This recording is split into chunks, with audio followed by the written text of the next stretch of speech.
After the data have been collected, either from sampling or from a design experiment, comes the next stage of organizing the data.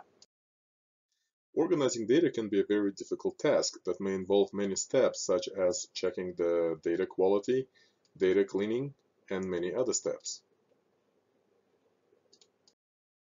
Also, when organizing the data, the storage medium must be considered and chosen carefully. Working with big data may create its own challenges that are not in the scope of the introductory statistics course. In this course, we will focus on different ways to organize the collected data, visually and numerically. Now, what we'll be able to do with the data will depend on what type of data we're working with. Soon, we will discuss different types of data and what's there to do with it. The goal of this step of the process is to organize the data so that it can be either analyzed further or explored for patterns and trends. This was a brief discussion of organizing data. We will dedicate more time to this topic later.